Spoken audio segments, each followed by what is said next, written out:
रोहित का जन्म एक बिल्कुल साधारण से परिवार में हुआ था। उसके पिता एक मामूली किसान थे, जबकि माँ घरेलू कामकाज किया करती थी। सच्चाई तो यही है कि रोहित के माता पिता की आमदनी इतनी भी नहीं थी कि उनका घर ठीक से चल पाता। यानी परिवार में हमेशा किसी न किसी बात की कमी लगी रहती। ऊपर से कभी कोई बीमार पड़ जाता तो ये मुसीबत और बढ़ जाती, क्योंकि अक्सर इलाज में पैसे खर्च हो जाया करते थे।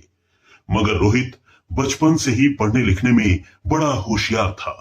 लेकिन इतना होने के बावजूद उसके स्कूल के प्रिंसिपल अक्सर समय पर फीस न भर पाने की वजह से रोहित के पिता को बेइज्जत किया करते थे।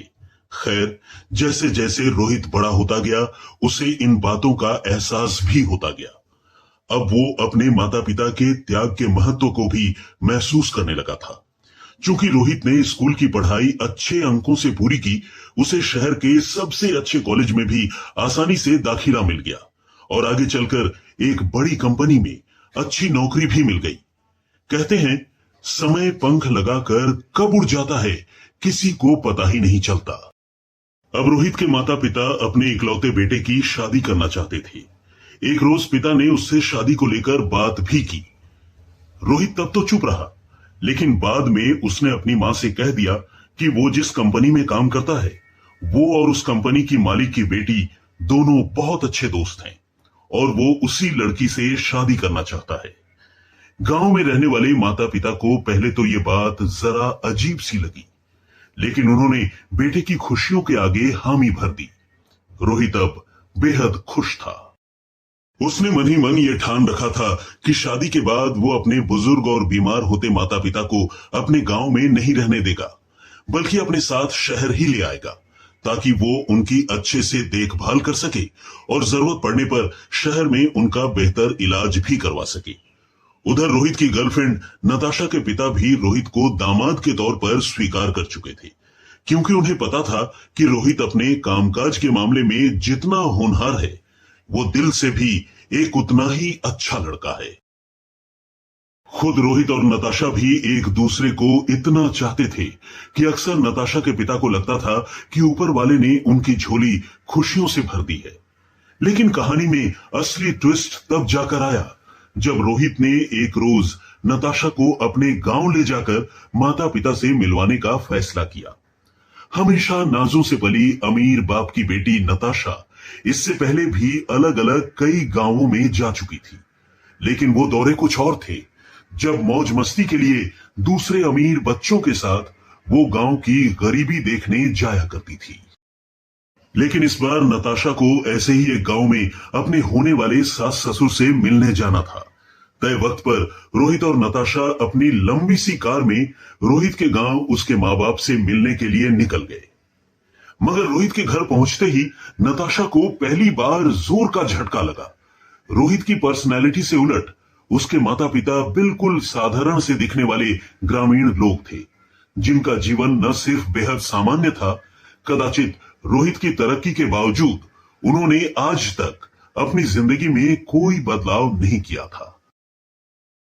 उसके पिता आज भी दिन भर मिट्टी में काम करने वाले किसान थे और मां एक मामूली ग्रामीण औरत। वैसे तो अपनी होने वाली बहू की अगवानी में रोहित के बुजुर्ग माता पिता ने अपनी ओर से पूरी तैयारी की थी, लेकिन नताशा को उनका घर भी बिखरा हुआ लगा और कपड़े भी मैले कुचैले से लग रहे थे। ऐसे में नताशा कुछ देर तो चुप रही, लेकिन फिर रोहित के माता पिता को देखकर नाक भौं सिकोड़ने लगी। उसने अकेले में रोहित से साफ कह दिया कि वो उसके माँ बाप के साथ अपने शहर के बंगले में एक साथ नहीं रह सकती। अगर रोहित उसे सचमुच प्यार करता है और उससे शादी करना चाहता है, तो उसे अपने माँ बाप को शहर लाकर अपने साथ रखने का इरादा बदलना होगा। अब तक मन ही मन भविष्य के सुनहरे सपने बुन रहे रोहित के लिए नताशा का यह व्यवहार बेहद अजीब और चौंकाने वाला था।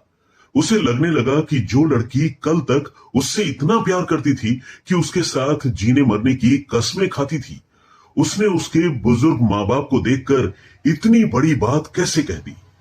रोहित का दिमाग मानो फट रहा था। उसे समझ में नहीं आ रहा था कि वो नताशा को क्या जवाब दे। नताशा की बातों से एक ही झटके में उसके दिलो दिमाग में छाया प्यार का भूत उतर चुका था। उसे लगने लगा कि जिस माँ बाप की मेहनत और तपस्या के दम पर वो इस काबिल बना कि उसने जिंदगी में इतनी तरक्की की, लाखों की नौकरी पाई, अब उसकी होने वाली बीवी उन्हें ही देखकर इतना गिरा हुआ व्यवहार कर रही है। अब रोहित अपना फैसला कर चुका था। उसने फौरन अपना बैग उठाया और नताशा को वापस अपने साथ शहर चलने को कहा। दोनों करीब 2.5 घंटे का सफर पूरा कर अब शहर पहुंच चुके थे। रास्ते भर दोनों के बीच कोई बात नहीं हुई। रोहित सीधा अपने कमरे में गया।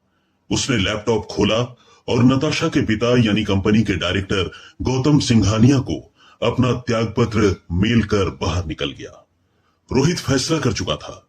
उसे अपने प्यारे मम्मी पापा के बदले में दिखावे की जिंदगी और झूठे प्यार की जरूरत नहीं थी। दोस्तों, ये कहानी आपको कैसी लगी हमें कमेंट करके जरूर बताएं। और हां, वीडियो को लाइक और चैनल को सब्सक्राइब करना बिल्कुल न भूलें।